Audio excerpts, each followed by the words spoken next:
Kita hidup dalam dunia yang memuja kesempurnaan. Sehingga sesuatu yang retak, yang rapuh, yang rentan, seolah-olah tidak boleh hidup di dunia ini.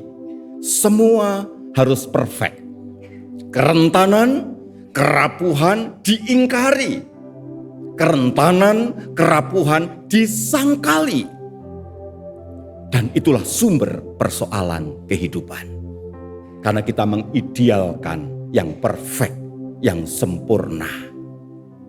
Padahal di dalam kehidupan kita sehari-hari, tidak semua hal sempurna.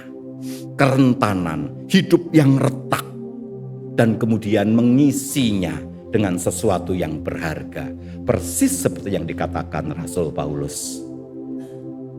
Aku ini seperti bejana, tanah liat, rapuh, retak. Tetapi Allah mengisiku dengan sesuatu yang berharga. Kerapuhannya dihayati, keretakannya diterima. Lalu saya menemukan bagian-bagian baru dan peran-peran baru. Itu yang diajarkan oleh seni kintsugi dan pernyataan Rasul Paulus.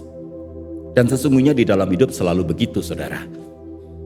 Hanya mereka yang menerima kerapuhan dan tidak menyangkalinya, menerima kerentanan dan tidak membuangnya, tetapi mengolahnya bersama dengan Allah, mereka justru akan menemukan peran-peran baru. Saudara, Paulus menyadari bahwa kerapuhan adalah sebuah alarm untuk menemukan Tuhan di dalam dirinya. Alarm kebutuhan manusia untuk mengenal Tuhan.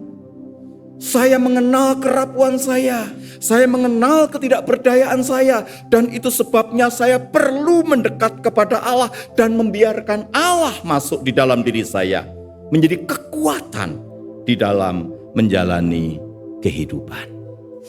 Melalui peristiwa salib itu, Kristus mau mengatakan bahwa salib adalah kesasah yang terbesar, penghancuran yang terbesar, penolakan terhadap kerapuhan yang terbesar. Dan ia mau mengatakan, kalau harus ada yang dipecahkan, bukan bejana tanah liat itu yang harus dihancurkan. Kalau ada yang harus ditolak, jangan lagi orang-orang yang jatuh dalam kelemahan yang ditolak. Biarkan aku yang dipecahkan, biarkan aku yang tertolak. Biarlah di pundakku aku menanggung semua itu. Salib yang adalah kesasah terbesar, olehnya dijadikan jalan keselamatan. Perjamuan kudus yang kita rayakan hari ini juga menggemakan hal itu. Perbuatlah ini untuk mengingat akan aku. Mengingat apa? Mengingat tubuhku yang dipecahkan, mengingat darahku yang dicurahkan, menjadi tanda kerapuhan yang dirayakan oleh tubuhku, oleh darahku. Engkau yang rapuh tidak ditolak, engkau yang rapuh tidak dihancurkan. Perjamuan kudus, undangan makan semeja dengan Allah, adalah sebuah rangkulan kerahiman ilahi. Budaya memuja kesempurnaan membuat terjadinya ekskomunikasio mereka yang hidupnya retak, disingkirkan, tidak ada tempat.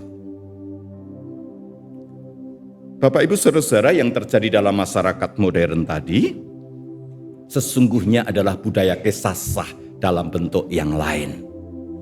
Kelemahan dihapus, retakan ditolak, kerapuhan disangkali.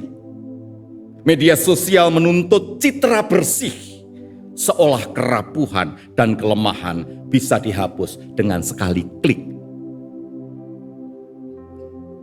Hanya kesempurnaan yang boleh tampil, dan itu adalah neraka yang turun ke bumi.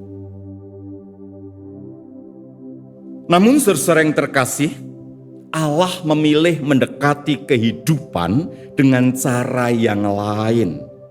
Yang retak, yang rapuh diolah menjadi wadah dan jalan kasih-Nya.